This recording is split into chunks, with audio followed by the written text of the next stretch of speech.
नमस्कार दोस्तों, स्वामी coaching classes के ऑनलाइन प्लेटफॉर्म पर साथियों आप सभी का हार्दिक स्वागत है। साथियों आज का हमारा वीडियो रहने वाला है। साथियों यहाँ पर आप देख रहे हो साथियों, शिलालेख से संबंधित महत्वपूर्ण प्रश्न है साथियों, जो कि सीईटी के लिए वेरी इंपॉर्टेंट प्रश्न है साथियों।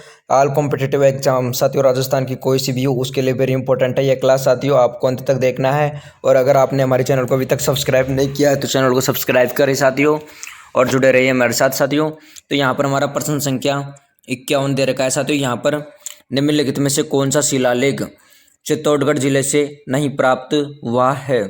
साथियों कौन सा शिलालेख है जो चित्तौड़गढ़ जिले से प्राप्त नहीं हुआ है। तो यहाँ पर चार ऑप्शन दे रखे साथियों, गोसुंडी शिलालेख, नेक्स्ट है नगरी शिलालेख, कर्णसभा का शिलालेख, मानमोरी का शिलालेख साथियों। तो यहाँ पर साथियों यहाँ पर हमारा सी ऑप्शन अर्थात स ऑप्शन राइट हो जाएगा दोस्तों। यहाँ पर जो चित्तौड़गढ़ जिले में से प्राप्त नहीं हुआ है वह है कर्णसभा का शिलालेख साथियों। तो यहाँ पर साथियों कर्णसभा का शिलालेख हमें चित्तौड़गढ़ जिले से प्राप्त नहीं हुआ है। बाकी साथियों यहाँ पर गोसुंडी शिलालेख साथियों हमें चित्तौड़गढ़ जिले से प्राप्त हुआ है, और नगरी जो शिलालेख है साथियों वह भी चित्तौड़गढ़ से है। नेक्स्ट साथियों जो मानमोरी जो शिलालेख है वह भी चित्तौड़गढ़ जिले का है। तो यहाँ पर वेरी इंपॉर्टेंट प्रश्न है साथियों ये एग्जाम की दृष्टि से। नेक्स्ट प्रश्न की बात करते हैं साथियों, यहाँ पर हम प्रश्न संख्या 52 में दे रखा है साथियों, उदयपुर जिले में प्राप्त सामोली का शिलालेख किस समय का है। साथियों यहाँ पर दे रखा है जो उदयपुर जिले में जो प्राप्त जो सामोली का जो शिलालेख है वह किस समय का है। समय अवधि बतानी है साथियों, यहाँ पर टाइमिंग बतानी है हमें। तो यहाँ पर 7वीं सदी या 8वीं सदी या 10वीं सदी या 12वीं सदी। तो यहाँ पर साथियों जो उदयपुर जिले के जो प्राप्त सामोली का शिलालेख है वह किस समय अवधि का है साथियों। तो यहाँ पर 7वीं सदी का है साथियों। तो यहाँ पर हमारा कौन सा ऑप्शन राइट हो जाएगा साथियों, ए ऑप्शन अर्थात ए ऑप्शन राइट होगा दोस्तों। जो सामोली का जो शिलालेख है वह किस सदी का है साथियों। तो यहाँ पर ए ऑप्शन राइट हो जाएगा, 7वीं सदी का है। नेक्स्ट प्रश्न की बात करते हैं साथियों, जो शिलालेख से संबंधित वेरी इंपॉर्टेंट है। यहाँ पर प्रश्न संख्या 53 दे रखा है साथियों, जो हमें देखना है शाहजहानी शिलालेख, शाहजहानी जो मस्जिद का शिलालेख कहाँ से प्राप्त हुआ है। जो शाहजहानी जो मस्जिद है उसका शिलालेख कहाँ से प्राप्त हुआ है। ए ऑप्शन है अलवर है, बी जोधपुर से, स जयपुर से, द अजमेर से। तो यहाँ पर जो शाहजहानी जो मस्जिद है उसका शिलालेख साथियों हमें अजमेर से प्राप्त हुआ है। कहाँ से प्राप्त हुआ है साथियों, अजमेर डिस्ट्रिक्ट से प्राप्त हुआ है। कहाँ से, अजमेर के अंदर साथियों जो शाहजहानी मस्जिद का शिलालेख प्राप्त हुआ है अजमेर से। नेक्स्ट प्रश्न की बात करते हैं साथियों, यहाँ पर प्रश्न संख्या 54 दे रखी है साथियों, 54। यहाँ पर प्रश्न संख्या 54 की बात करें तो निम्नलिखित में से कौन सा लेख उदयपुर जिले से प्राप्त हुआ है। साथियों वह लेख हमें प्राप्त करना है जो उदयपुर जिले से प्राप्त हुआ है। तो यहाँ पर चार प्रशस्ति दे रखे साथियों, जगन्नाथ राय प्रशस्ति, वेदनाथ मंदिर प्रशस्ति, चिरवा का शिलालेख, उपयुक्त सभी। तो साथियों यहाँ पर जो कौन सा लेख उदयपुर जिले से प्राप्त नहीं हुआ है। तो साथियों यह सभी उदयपुर जिले से प्राप्त, कौन सा लेख उदयपुर जिले से प्राप्त हुआ है। तो यहाँ पर साथियों चारों जो यहाँ पर 3 ऑप्शन दे रखे हैं साथियों, यहाँ पर जगन्नाथ राय प्रशस्ति, वेदनाथ प्रशस्ति और चिरवा, साथियों ये सभी उदयपुर जिले से हमें प्राप्त हुए हैं। नेक्स्ट प्रश्न की बात करते हैं साथियों, यहाँ पर प्रश्न संख्या 55 की बात करते हैं साथियों। जैसा कि प्रश्न में दे रखा है, निम्नलिखित में से कौन सा शिलालेख राजस्थान का प्राचीनतम शिलालेख कहलाता है। साथियों वह शिलालेख कौन सा है जो यहाँ पर दे रखा है, 4 ऑप्शन है साथियों। यहाँ पर जो राजस्थान का सबसे प्राचीनतम, साथियों प्राचीन की बात करें तो पुराना कौन सा शिलालेख है। यहाँ पर नगरी शिलालेख है, बी शामोली का शिलालेख, किराडू का शिलालेख, बडली का शिलालेख। साथियों यहाँ पर हमारा राइट ऑप्शन हो जाएगा द। यहाँ पर बडली का शिलालेख साथियों राजस्थान का सबसे प्राचीनतम शिलालेख है, कौन सा, बडली। तो यहाँ पर साथियों हमारा द ऑप्शन राइट हो जाएगा, जो कि बडली का जो शिलालेख साथियों सबसे प्राचीनतम शिलालेख माना जाता है। नेक्स्ट प्रश्न की बात करते हैं साथियों, यहाँ पर प्रश्न संख्या 56 दे रखी है साथियों, यहाँ पर वेरी इंपॉर्टेंट है परीक्षा की दृष्टि से साथियों। निम्नलिखित में से किस लेख या प्रशस्ति में जो परमाणु की जो उत्पत्ति ऋषि वशिष्ठ व आबू यज्ञ से बताई गई है। साथियों कौन से लेख प्रशस्ति में जो हमारे जो परमार है उनकी उत्पत्ति ऋषि वशिष्ठ के आबू यज्ञ से बताई गई है। तो यहाँ पर 4 लेख दे रखे साथियों, चित्तौड़ का लेख, किराडू का लेख, कुंभलगढ़ प्रशस्ति, राज प्रशस्ति। तो साथियों यहाँ पर जो किराडू का जो लेख है यहाँ पर ब ऑप्शन राइट हो जाएगा साथियों। यहाँ पर हमारा ब, जो किराडू का जो लेख है साथियों, कहाँ का लेख, किराडू का जो लेख है उस लेख प्रशस्ति में जो परमाणु को उत्पत्ति ऋषि वशिष्ठ के आबू यज्ञ से मानी जाती है। किराडू बाड़मेर के अंदर पड़ता है साथियों। वेरी इंपॉर्टेंट प्रश्न है, याद रखना है हमें। नेक्स्ट प्रश्न दोस्तों, यहाँ पर जो नेक्स्ट प्रश्न दे रखा है, बिजोलिया शिलालेख के रचयिता कौन है साथियों। क्या पूछा गया प्रश्न में, बिजोलिया जो शिलालेख है उसके रचयिता कौन है। ए सोम, ब गुणभद्र, स जीजा, द बप्पा रावल। तो साथियों यहाँ पर हमारा गुणभद्र जो बिजोलिया जो शिलालेख है उसके रचयिता कौन है, गुणभद्र सूरी, अर्थात ब ऑप्शन राइट हो जाएगा दोस्तों। नेक्स्ट प्रश्न की बात करते हैं साथियों, प्रश्न संख्या 58 साथियों एग्जाम की दृष्टि से वेरी इंपॉर्टेंट है यह प्रश्न भी। निम्नलिखित में से किस प्रशस्ति में जो गुहिल को बप्पा रावल का पुत्र बताया गया है, जो कि गलत है। साथियों यहाँ पर हमें प्रश्न को अच्छे से पढ़ना है। किस प्रशस्ति में जो गुहिल है उनको बप्पा रावल का पुत्र बताया गया है, जो कि गलत है, वह कौन सा शिलालेख है। तो मानमोरी का शिलालेख, ब रणकपुर प्रशस्ति, स किराडू का लेख, जूनागढ़ प्रशस्ति। तो यहाँ पर साथियों जो रणकपुर प्रशस्ति है उसके अंदर बताया गया है साथियों जो गुहिल है उनको बप्पा रावल का पुत्र बताया गया है, जो कि गलत है। नेक्स्ट प्रश्न संख्या 59 जो एकलिंग जी साथियों उदयपुर के अंदर पड़ता है। एकलिंग जी आपको पता होगा, जैसे कि एकलिंग जी के जो मंदिर के दक्षिण द्वार की प्रशस्ति किसके समय उत्कीर्ण की गई थी। वेरी इंपॉर्टेंट परीक्षा की दृष्टि से यहाँ पर दे रखा है प्रश्न में, एकलिंग जी जो उदयपुर में है दक्षिण द्वार की जो प्रशस्ति किस समय उत्कीर्ण की गई है, किसके शासनकाल में, यानी कि राणा लाखा, महाराणा सांगा, महाराणा रायमल, महाराणा जय सिंह। तो यहाँ पर ऑप्शन राइट हो जाएगा साथियों। यहाँ पर महाराणा रायमल के समय साथियों जो एकलिंग जी के मंदिर के जो दक्षिणी द्वार का प्रशस्ति उनके समय उत्कीर्ण की गई थी। किसके समय, एकलिंग जी जो मंदिर है उदयपुर के अंदर पड़ता है, जो दक्षिणी द्वार की जो प्रशस्ति यहाँ पर महाराणा जो रायमल है उनके समय उत्कीर्ण की गई थी। नेक्स्ट प्रश्न 68 जो हमारा जो उदयपुर जिले में जो पिछोला झील के निकट साथियों यहाँ पर प्रश्न में पूछा गया है, जो उदयपुर जिले के अंदर जो पिछोला झील है, पिछोला झील के जो निकट सीसारामा गांव में वेदनाथ मंदिर में स्थित जो प्रशस्ति जो कि 1719 ईस्वी की है, उसके रचनाकार कौन है साथियों। प्रश्न एकदम सिलेक्टेड है साथियों। जो उदयपुर जिले की जो पिछोला झील है साथियों वहाँ के निकट कौन सा सीसारामा गांव जो वेदनाथ मंदिर में जो प्रशस्ति है वह 1719 ईस्वी के किस रचनाकार, उसके रचनाकार कौन थे। बप्पा रावल, राणा सांगा, गुणभद्र और रूपभद्र। तो यहाँ पर रूपभद्र राइट ऑप्शन हो जाएगा साथियों। कौन हो जाएगा, रूपभद्र, अर्थात द ऑप्शन राइट होगा हमारा यहाँ पर। जो उदयपुर जिले में जो पिछोला झील है हमारी उसके निकट सीसारामा जो गांव है उसके वेदनाथ में स्थित प्रशस्ति 1719 की है, उसकी ये रचयिता कौन है साथियों, रूपभद्र, अर्थात द ऑप्शन राइट होगा।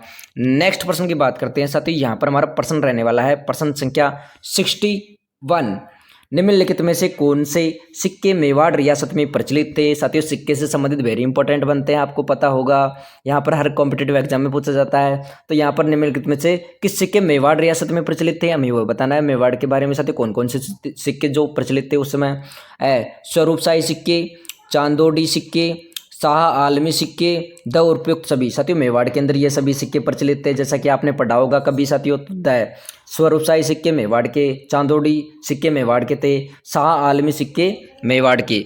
नेक्स्ट प्रश्न है साथियों प्रश्न संख्या 62, वेरी इंपॉर्टेंट है साथियों।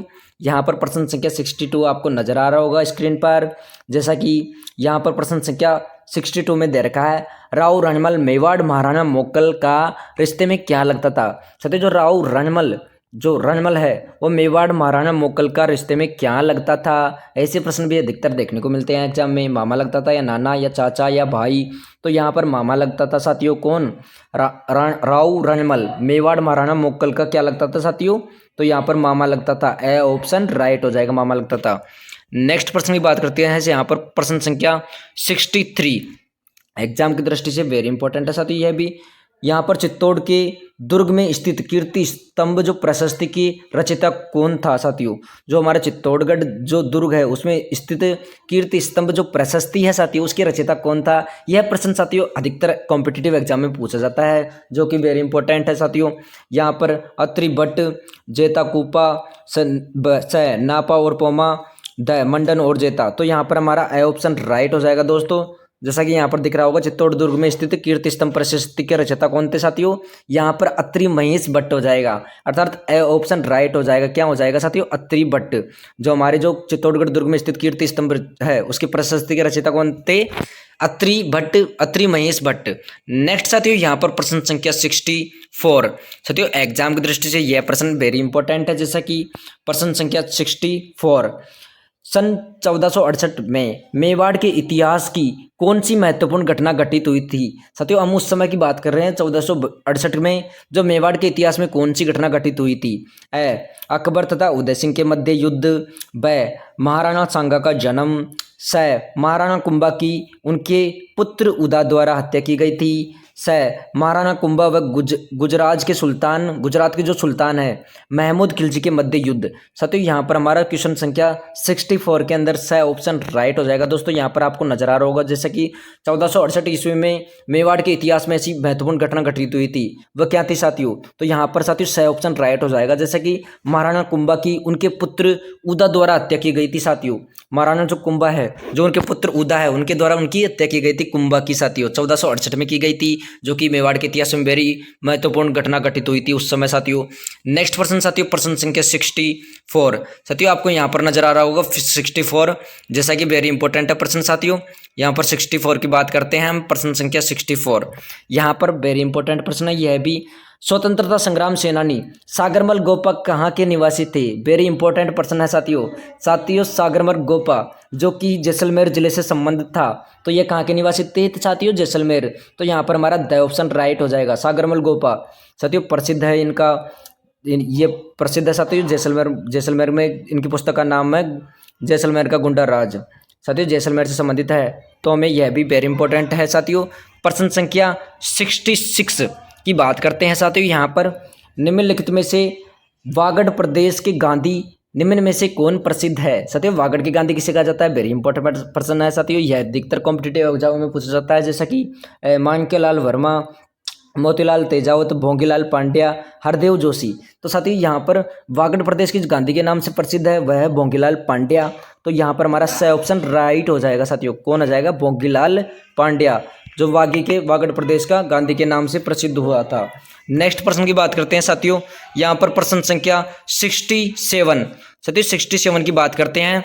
प्रश्न संख्या 67 वेरी इंपॉर्टेंट है, जैसा कि प्रश्न संख्या 67 वर्धा में राजस्थान सेवा संघ की स्थापना कब की गई थी? साथियों यहाँ पर प्रश्न सेलेक्टेड है जो कि वेरी इंपॉर्टेंट है। वर्धा में जो राजस्थान सेवा संघ की स्थापना कब की गई थी? तो यहाँ पर 4 ऑप्शन दे रखे हैं, 1918 में या 1919, 1921, 1927। तो यहाँ पर साथियों 1919 जो वर्धा महाराष्ट्र में पड़ता है, तो वहाँ पर हमारे राजस्थान सेवा संघ की स्थापना की गई थी। तो यहाँ पर बाय ऑप्शन राइट हो जाएगा साथियों। यह सेलेक्टेड प्रश्न है साथियों, अधिकतर कॉम्पिटिटिव एग्जाम में पूछा जाता है। राजस्थान सेवा संघ की स्थापना कब की गई थी और कहाँ की गई थी? तो यहाँ पर हमारा बाय ऑप्शन राइट हो जाएगा, 1919 के अंदर साथियों, महाराष्ट्र वर्धा में की गई थी। नेक्स्ट प्रश्न है साथियों, चित्तौड़ के दुर्ग का निर्माण किसने करवाया था? साथियों जो चित्तौड़ का जो दुर्ग है उसका निर्माण किसने करवाया था? वेरी इंपॉर्टेंट है साथियों, राणा कुंभा, राणा लाखा, चित्रांगद मौर्य, द महाराणा प्रताप द्वारा। तो यहाँ पर साथियों चित्तौड़गढ़ दुर्ग का निर्माण किनके द्वारा किया गया था? चित्रांगद मौर्य द्वारा करवाया गया था। तो यहाँ पर स ऑप्शन राइट हो जाएगा साथियों। नेक्स्ट प्रश्न साथियों यहाँ पर वेरी इंपॉर्टेंट है साथियों, यह सीरीज आपके लिए सभी को देखना है और लाइक करना है, वीडियो को अंत तक बने रहना है। नेक्स्ट प्रश्न 69 भरतपुर में लोहगढ़ दुर्ग का निर्माण किसने करवाया था? साथियों दुर्ग से भी संबंधित महत्वपूर्ण प्रश्न यहाँ पर देखने को मिल रहे हैं आपको। इसमें मतलब कि सिलेक्टेड क्वेश्चन लिए गए हैं, तो आपको भी लिए वेरी इंपॉर्टेंट क्लास। राणा लाखा, महाराणा कुंभा, सूरजमल जाटों का प्लातून साथियों सूरजमल जाट को कहा जाता है। तो द सवाई जय सिंह। तो यहाँ पर साथियों भरतपुर में लोहगढ़ दुर्ग का निर्माण किसने करवाया था? तो सूरजमल जाट। तो स ऑप्शन राइट हो जाएगा साथियों, भरतपुर का शासक था सूरजमल जाट। नेक्स्ट प्रश्न साथियों प्रश्न संख्या 70। यहाँ पर प्रश्न संख्या 70 की बात करते हैं साथियों, यहाँ पर जो कि एग्जाम की दृष्टि से वेरी इंपॉर्टेंट है। प्रश्न संख्या 70 यहाँ पर 70 में दे रखा है साथियों, विजय स्तंभ का निर्माण किसने करवाया था? साथियों बार बार क्यों पूछा जाता है यह प्रश्न अधिकतर कॉम्पिटिटिव एग्जाम में, तो आपको याद रखना है जो विजय स्तंभ है उसका निर्माण किसने करवाया था? राणा कुंभा द्वारा। साथियों राणा कुंभा इतिहास में वेरी इंपॉर्टेंट है साथियों, तो इनको याद करना है। यहाँ साथियों राणा कुंभा द्वारा जो 84 में से 32 दुर्गों का निर्माण करवाया था साथियों मेवाड़ के अंदर। तो इनको अच्छे से याद करना है साथियों, वेरी इंपॉर्टेंट है। इनसे संबंधित महत्वपूर्ण प्रश्न बनते हैं जो भी साथियों हमें याद करना है। नेक्स्ट साथियों यहाँ पर चंद्रमहल सिटी पैलेस का निर्माण किसने करवाया था? साथियों सेलेक्टेड पर्सन है, जैसा कि आपको अधिकतर कॉम्पिटिटिव एग्जाम में देखने को मिलेगा वैसे ही पेपर में छपेंगे साथियों ये प्रश्न भी। चंद्रमहल जो सिटी पैलेस का निर्माण किसने करवाया था?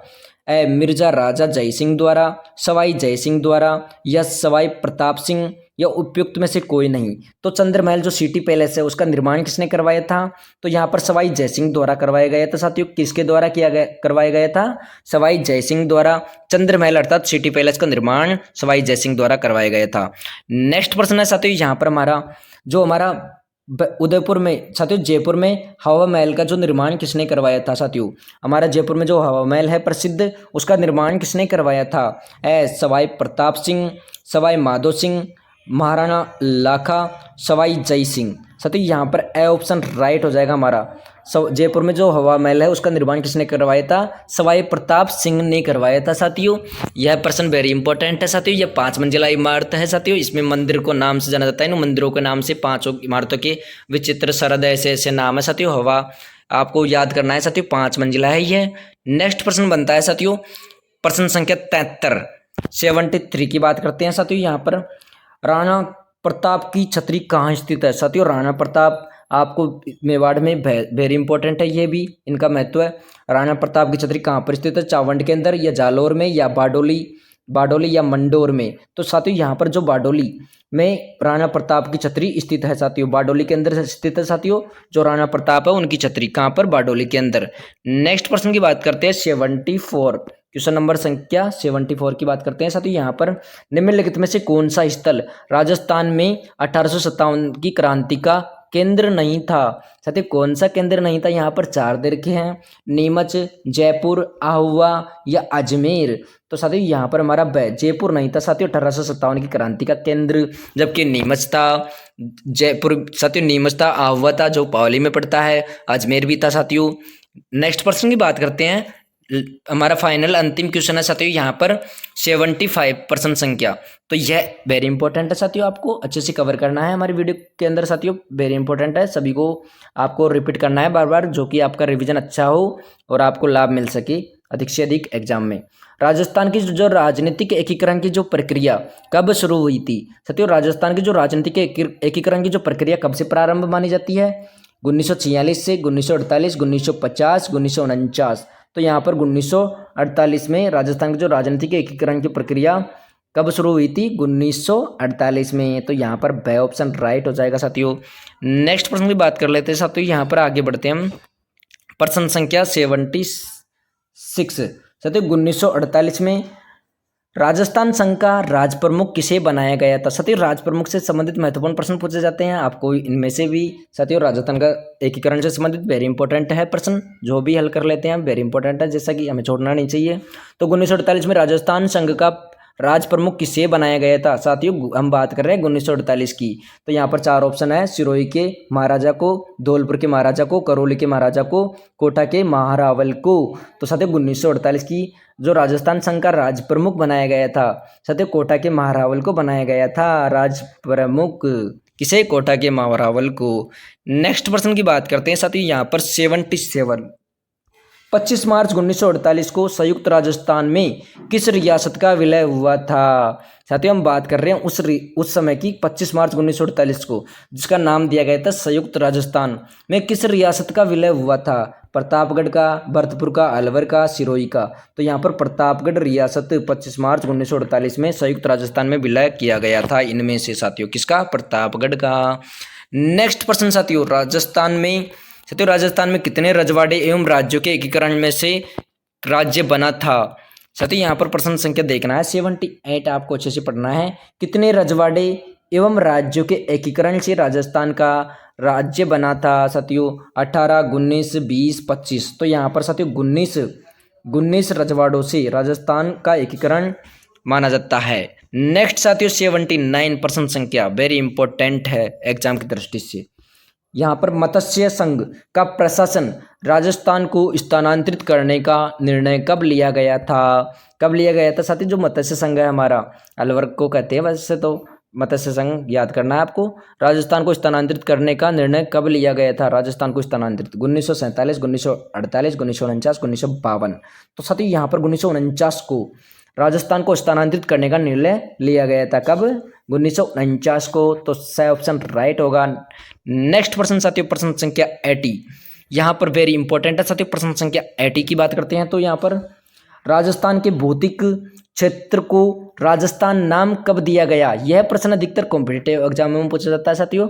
राजस्थान के जो भौगोलिक क्षेत्र को राजस्थान नाम कब दिया गया था? 26 जनवरी 1950 को, या 15 अगस्त 1947 को, 1 नवंबर 1956 या 26 नवंबर 1949। साथ ही 4 ऑप्शन दे रखे हैं आपको। तो यहाँ पर राजस्थान नाम कब दिया गया था? तो 1 नवंबर 1956 को दिया गया था। राजस्थान का नाम कब? 1 नवंबर 1956। तो सही ऑप्शन राइट हो जाएगा साथियों। नेक्स्ट प्रश्न देख लेते हैं साथियों। साथ ही इसके साथ यह वेरी इंपॉर्टेंट है साथियों वीडियो। वृहद राजस्थान का प्रधानमंत्री कौन था साथियों? यहाँ पर वृहद राजस्थान का प्रधानमंत्री की बात की जा रही है साथियों। तो यहाँ पर माणिक्यलाल वर्मा, हीरालाल शास्त्री, जयनारायण व्यास, उपयुक्त में से कोई नहीं। तो यहाँ पर वृहद राजस्थान का प्रधानमंत्री कौन था साथियों?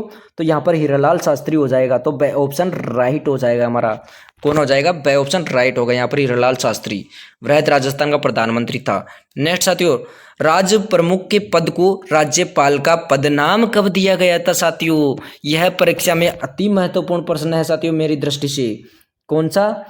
82 राज्य प्रमुख के पद को, जो हमारा राज्य प्रमुख के जो पद को राज्यपाल का पदनाम कब दिया गया था? 1947, 1952, 1954, 1956 को। तो साथियों यहाँ पर याद करना है 1956 को दिया गया था। कब दिया गया था? 1956 में दिया गया था राज्यपाल का पदनाम पद। नेक्स्ट साथियों यहाँ पर प्रश्न संख्या 83 यहाँ पर दे रखा है प्रश्न। राजस्थान के एकीकरण के 7वें चरण में किन क्षेत्रों को सम्मिलित किया गया था? 83 की बात कर रहे हैं। राजस्थान का जो एकीकरण हुआ था साथियों, हमारा एकीकरण में 7वें चरण में कितने क्षेत्रों को शामिल किया गया था? 7वें चरण की बात की जा रही है। तो यहाँ पर साथियों सीधी सी बात है, दो अंतिम चरण था हमारा राजस्थान का एकीकरण। उसके अंदर 2 क्षेत्रों को शामिल किया गया था, जैसा कि अजमेर तथा आबू के क्षेत्र को शामिल किया गया था। तो यहाँ पर सही ऑप्शन राइट हो जाएगा। नॉर्मल क्वेश्चन है साथियों। अजमेर व आबू क्षेत्र को देलवाड़ा, सिरोही ऐसे संबंधित है साथियों। नेक्स्ट प्रश्न की बात करते हैं साथियों। यहाँ पर पहला राजदूत शासक जिसने अकबर की मरते दम तक अधीनता स्वीकार नहीं की थी। साथियों पहला राजदूत शासक कौन था जिसने अकबर की मरते दम तक अधीनता स्वीकार नहीं की थी? यहाँ पर 4 ऑप्शन दे रखे हैं, राव चंद्रसेन, या जसवंत सिंह, या राव उदय सिंह, या उपयुक्त में से सभी।